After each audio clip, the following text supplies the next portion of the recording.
showing we don't need roads.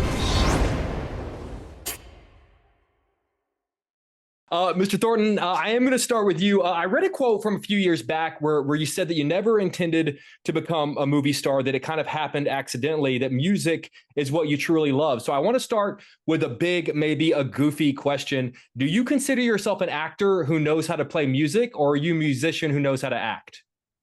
Definitely a musician who fell into acting because I started music when I was a kid. It's all I ever knew, and went to LA to play music. So, I was in bands, I mean, real bands from the time I was 16. Before that, I was in little kid bands, where we used brooms and stuff for guitars.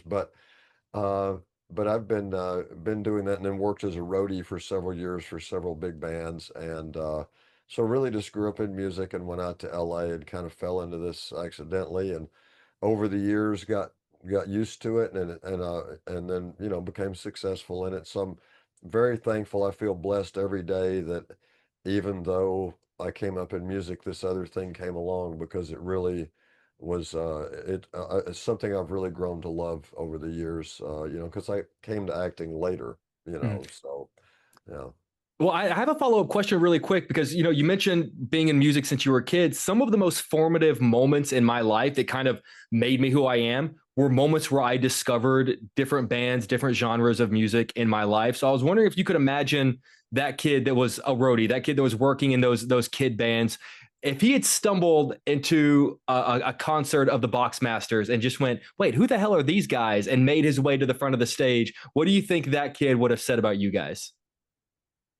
I think if he was a rock and roll kid who knows the history of rock and roll, he would have been pretty impressed, because we're trying to keep, you know, what started all this alive, really. And we write original music, and been doing it as a band. And JD and I have been writing together for 20 years. And I think a kid who really would know the history of rock and roll and care about it would like it very much, because we just really, the songs we write, we're paying tribute to the guys that we loved, the Kinks and the Animals and the Beatles and the Stones and the Who and everybody, the Beach Boys, Big Star, all these bands. And so uh, I think there are certain kids that's from the time they're born, it's just in their blood, that's what they want.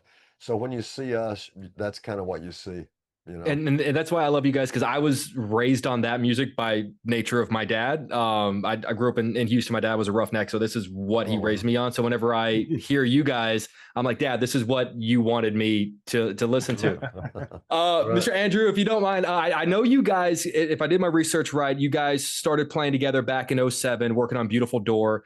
Do you remember, could you pinpoint the moment that it stopped being a couple of guys jamming together and actually you looked around and you're like, oh, like we're the box, like this is it. This is the group now. Well, I can't say the exact moment, but we when we started doing it, we went from Beautiful Door basically right into what would become the first Boxmasters record, kind of without even knowing what it was. I mean, Billy had the idea that what if we took, British invasion songs and, and mixed them with hillbilly music and vice versa. And, as if, Frank Zappa was doing this, at this, was putting it all together. So I can't remember the exact moment, but it is around the time I had a friend named Mike Butler who was the first original third Boxmaster. And once we had the three of us, we all looked around and said, well, this is a band. I guess we should come up with a name for it. And then we went through the whole process of, figuring out what we were going to be called. And so somewhere in there, I mean, it was such an organic process of starting to record songs and then starting to write songs and then finding a third guy. And then all of a sudden it's like, there was a tour for Beautiful Door that had to be done. And it's like, well, we have all these Boxmaster songs now. What if we open for Billy Bob Thornton? And so, we did our first tour as the support band on the Beautiful Door tour, and but for pretty much from right at the get-go, it's like we were a band, and it's like even though we were touring to promote Beautiful Door, we were already kind of the full-time the Boxmasters. So We opened for ourselves. we opened for ourselves, but it's like, We literally had an intermission and changed clothes and came back and did the other That's show. incredible. but at the same time, it's like, Billy found, it's like he didn't want to be a solo artist. Mhm. It's just what he would, he had to do to make records. But as soon as he had the band around him, it's like then it was like full force ahead. We just went to work constantly, and as you can see, there's never been another Billy Bob Thornton record. It's been 19 Boxmasters records. That's cool as hell. Another half a dozen that we haven't released, at least. We record constantly, and it's everything we want to do. When we're not on the road, we're in the studio, and we've got stuff. We've got so many ideas for records that we want to do right now that it's like we're itching to get back home and get in the studio and get working on this next record. We've got one that we're trying to finish, but we got ideas for another one, and we want to have Kirk and Raymond come out and work on this other record with us. And it's like we got so many plans and so much stuff to record that it's a good problem to have. We need to get working. Yeah. Damn good problem to have. Look, I know you guys have toured all over the country, but selfishly, like, we want to believe, at least here in Chicago, that our area is different, that the show is going to be different to you guys. And your experience playing here, I know you've played here, you've played around the area before. Is there anything that's different about our town that gives you something when you're up on that stage that if you're being honest, you don't get really anywhere else? Well, I mean, Chicago is a very passionate area, that whole sort of Chicago area. And the people are, it's amazing how even like you can meet wealthy people in Chicago and there's still something working class about them. And so they're, our kind of people. We haven't traditionally done well at selling tickets in the Chicago area. So, which is a testament to the people who do come is that we feel just as good with an audience that's a third full in Chicago as we would if it was sold out, just because they're so there with you, and hopefully people will come out and see us at Joe's Live because we actually packed out Joe's on Weed Street years and years and years ago. And so it's been hit or miss in terms of ticket sales, never hit or miss in terms of the audience. The audience is all, and we play the same show for 12 people or 100,000. We play for the people who are there, not the people who aren't. Yeah. I've been to United Center and seen sold out crowd and looked around and went, this sucks. Like this show sucks. And I've been to Joe's on Weed. I've been to Joe's in Rosemont, and it's been some of the best shows of my life. I'm 100% right there with you. I was telling you, I grew up in small town in Texas. I know a few small bars that would kill to have guys like you, but they're obviously they're a little louder, a little dirtier, a little, maybe a few more beer bottles being thrown around. To that, I was just about to say that feels very much, and that's what I love about you guys. I feel like you would fit in just as well there. You would obviously you'd crush it at like Soldier Field or United Center, but no matter where you're at, you're playing to us, and that's what I love. They're about to pull me out of here, Mr. Thornton, really quick. When you're in a film or you're in a movie, you have no idea how the audience is going to react at any given moment. You can hope and you can suspect that a certain scene will land, but you can't see it, so you don't really know. When the audience is right there for the Boxmasters, you make a choice and you instantly see how we're reacting to it. I'd love to know, what does that instant audience reaction give you as an artist that maybe it's just impossible whenever you're an actor making movies and TV? Well, you pretty much explained it, because when you make any kind of a cinematic project, you're not going. It's not like you're going to go around to every city in America and sit in the theater and watch it with the people. So you'd be welcome here if you wanted to.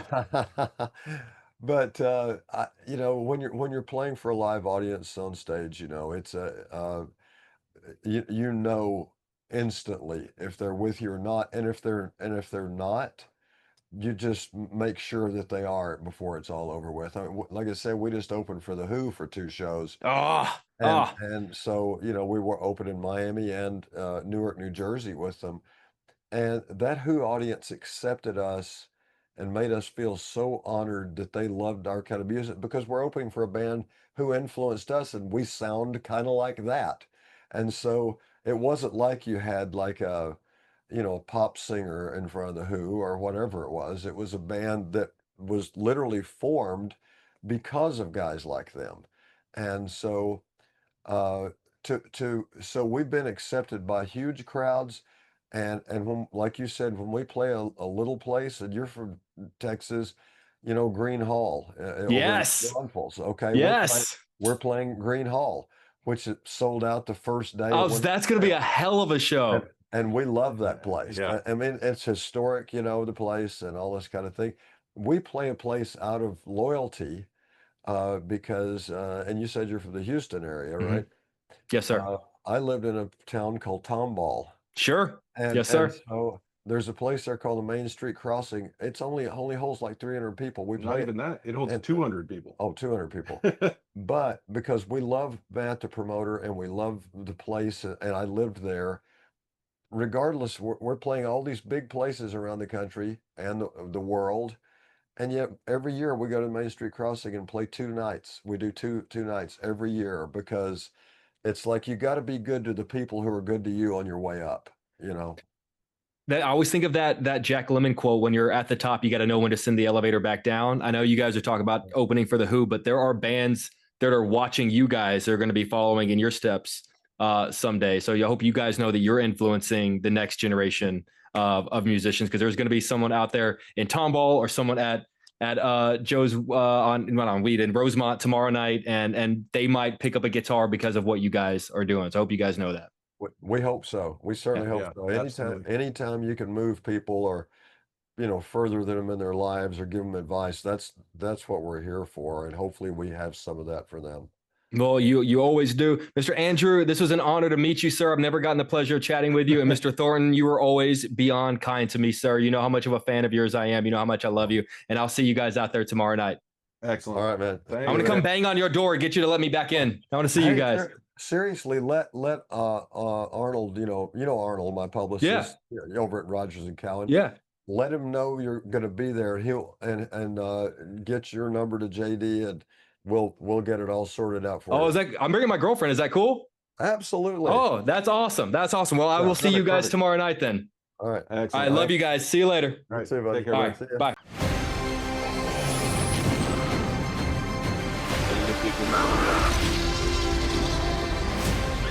Where we're going, we don't need roads.